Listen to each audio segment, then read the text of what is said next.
La multinationale Nestlé sous surveillance, épilogue ce mardi au tribunal judiciaire d'Épinal de plusieurs années de polémiques et de 2 ans d'enquête menée par l'Office français de la biodiversité sous l'autorité du procureur de la République d'Épinal.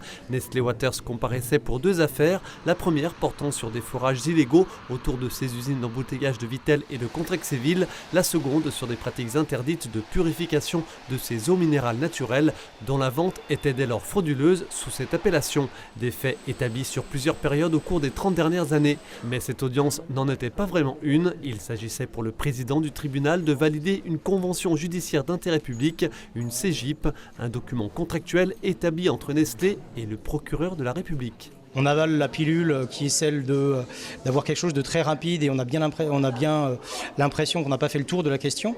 Maintenant, le fait que vous soyez là démontre bien que ça c'est pas fait en catimini et que nous serons derrière, et vous aussi j'espère les médias, pour toujours bien vérifier ce que fait Nestlé sur ce territoire-là et que ce ne soit pas accaparé d'un point de vue privatif juste pour des intérêts de vendre des bouteilles en plastique. Nous ne serions pas ici si les pratiques qui ont été stigmatisées à la faveur des 2 enquêtes était encore en cours.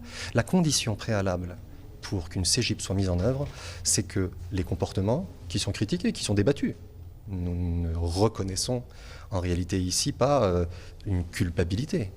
Nous établissons une situation avec le parquet qui mérite une réponse. Les traitements en question auxquels vous faites référence sont arrêtés depuis plusieurs années.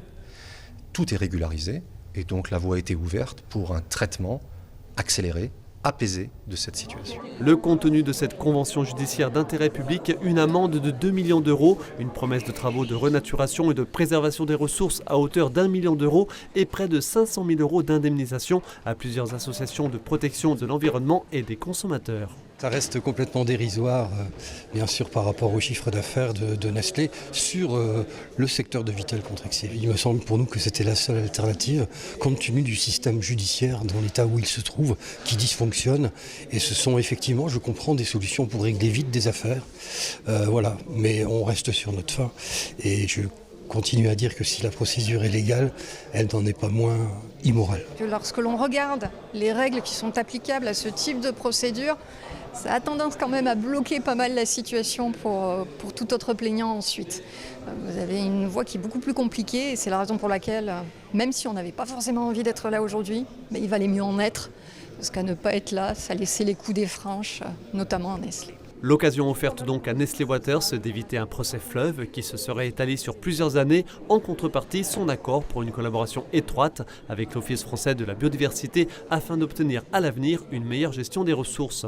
Première étape, la création début octobre d'un observatoire, mais les associations de protection de l'environnement restent sceptiques. Cette décision en bosse, elle accuse Nestlé, mais en creux, elle accuse l'État, qui a validé tout ce processus-là. D'accord ?